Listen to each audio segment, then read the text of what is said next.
नाज़रीन, अल्लाह और उसके नबी सल्लल्लाहु अलैहि वसल्लम ने कुरान पाक में कुर्ब क़यामत की बहुत सी निशानियां बयान की हैं।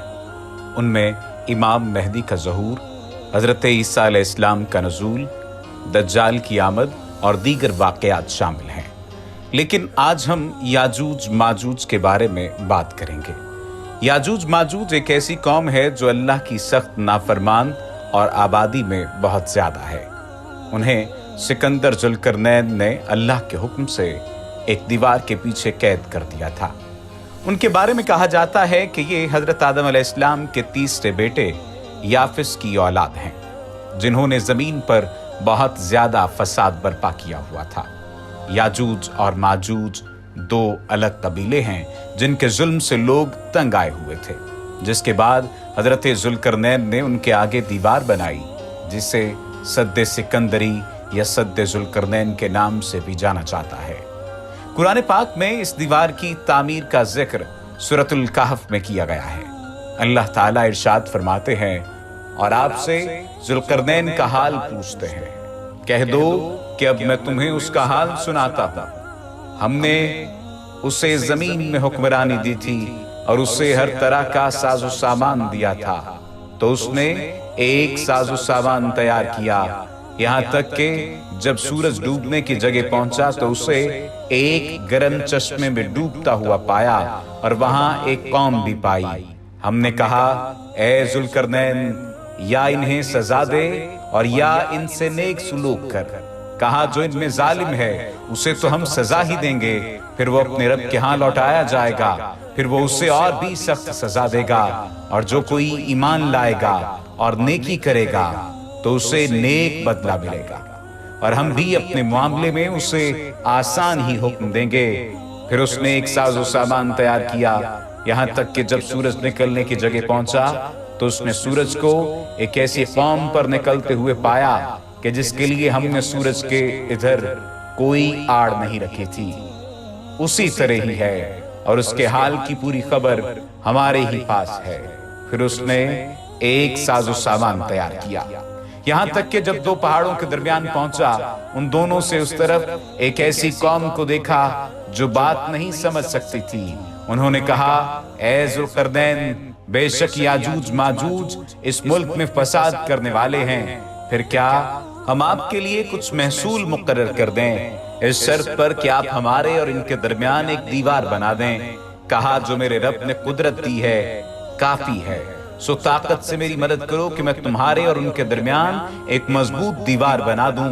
मुझे लोहे के तख्ते ला दो, यहाँ तक कि जब दोनों सिरों के बीच को बराबर कर दिया तो कहा कि धोंको, यहाँ तक कि जब उसे आग कर दिया तो कहा कि तुम मेरे पास तांबा लाओ ताकि इस पर डाल दूं। फिर वो न इस पर चढ़ सकते थे और न इसमें नकब लगा सकते थे। कहा, ये मेरे रब की रहमत है, फिर जब मेरे रब का वादा आएगा तो इसे रेजा रेजा कर देगा, और मेरे रब का वादा सच्चा है, और हम छोड़ देंगे बाज उनके इस दिन बाज में घुसेंगे और सूर फूंका जाएगा, और फिर हम उन सब को जमा करेंगे। उसी तरह एक और जगह भी अल्लाह ताला ने याजूज माजूज का जिक्र फरमाया है। सूरतुल अंबिया में इरशाद रब्बानी है, यहाँ तक कि जब याजूज और माजूज खोल दिए जाएंगे और वो हर बुलंदी से दौड़ते हुए उतरेंगे। मुहद्दिसीन और मुफस्सरीन में याजूज माजूज की कौम और जुल्करनैन की दीवार के हवाले से बहुत से इख्तिलाफ पाए जाते हैं।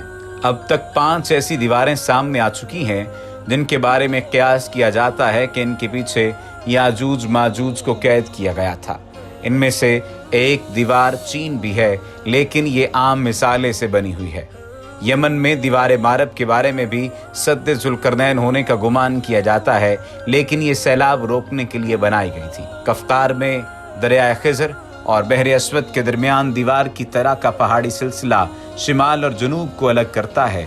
यहाँ एक लोहे की दीवार भी नजर आती है, जिसके बारे में लोग क़यास करते हैं कि यही जुल्करनैन की दीवार है। याजूज माजूज हजरत जुल्करनैन अलैहिस्सलाम की बनाई गई दीवार के पीछे कैद हैं, जो कुर्ब क़यामत के वक्त जाहिर होंगे और जमीन पर खूब फितना फैलाएंगे।